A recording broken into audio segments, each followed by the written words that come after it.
അധ്യാത്മരാമായണം ആരണ്യകാന്ഡം 18-ാം ദിവസം. ജടായു മരവുരിയും ധരിച്ച് സന്യാസിയുടെ വേഷത്തിൽ മദനാനന്ദനായി ഭൂമിയിൽ വന്നിറങ്ങിയ രാവണൻ ആശ്രമമുറ്റത്തെത്തി ഭിക്ഷുവിൻ്റെ വേഷത്തിലെത്തിയ രാവണനെ കണ്ട് മായാസീത വിനീതിയായി നമസ്കരിച്ചിട്ട് ഭക്തിപൂർവം ഫലമൂലാദികൾ സമർപ്പിച്ച് സ്വാഗതം ചെയ്തുകൊണ്ട് പറഞ്ഞു: തപോനിധേ, അങ്ങ് ഫലമൂലാദികൾ ഭക്ഷിച്ചുകൊണ്ട് അല്പസമയം ഇവിടെ തന്നെ ഇരുന്നാലും എൻ്റെ ഭർത്താവ് ഇപ്പോൾ വരും. അങ്ങയുടെ അഭിഷ്ടമെല്ലാം അദ്ദേഹം സാധിച്ചു തരും. വിശപ്പും ദാഹവും. മായാസീതയുടെ ഇത്തരം നിഷ്കളങ്കമായ സംസാരം കേട്ട് ഭിക്ഷരൂപിയായ രാവണൻ മന്ദസ്മിതത്തോടെ ചോദിച്ചു: അല്ലയോ സുന്ദരേയ രത്നമേ, ഭവതിയുടെ ഭർത്താവ് ആരാണ്? ദുഷ്ടജന്തുക്കളും ക്രൂര രാക്ഷസന്മാരും തിങ്ങിപ്പാർക്കുന്ന ഈ വനത്തിൽ സുന്ദരിയായ നീ ഒറ്റയ്ക്ക് വസിക്കുന്നതിന് കാരണമെന്താണ്? ആയുധധാരികൾ ആരും സഹായത്തിനില്ലല്ലോ.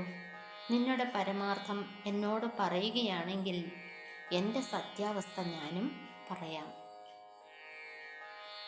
സീതാപഹരണം. അനന്തരം കണ്ടു ദശകന്ധരൻ മദനബാണാന്ധനായി അവതരിച്ചിടിനാൻ അവനിയിൽ.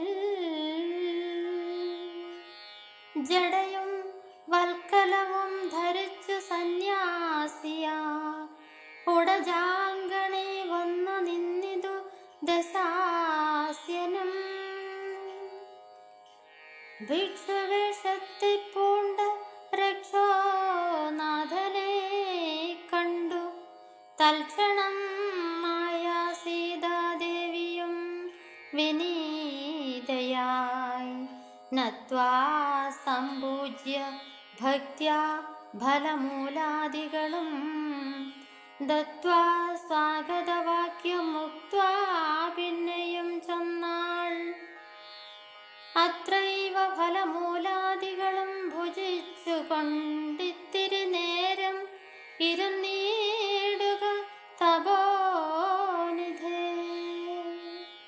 ഭർത്താവ് വരുമിപ്പോൾ ത്വൽപ്രിയമെല്ലാം ചെയ്യും. ക്ഷുദ്രഡാദിയും തീർത്ത് വിശ്രമിച്ചാലും ഭവാൻ. ഇത്തരം മായാദേവി മുക്തലാഭങ്ങൾ കേട്ടു സത്വരം ഭിക്ഷുരൂപി സുസ്മിതം ചോദ്യം ചെയ്താൽ. കമലവിലോചനെ കമനീയാംഗീ, നീയാരോമലേ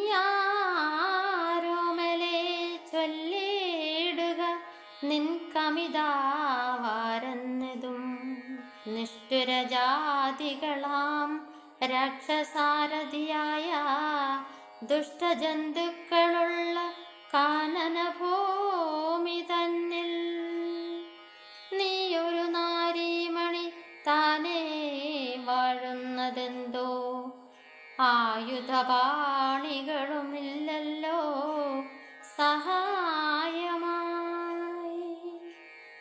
നിന്നുടെ പരമാർത്ഥമൊക്കവേ പറഞ്ഞാൽ ഞാൻ എന്നുടെ പരമാർത്ഥം പറയുന്നുണ്ടു താനും.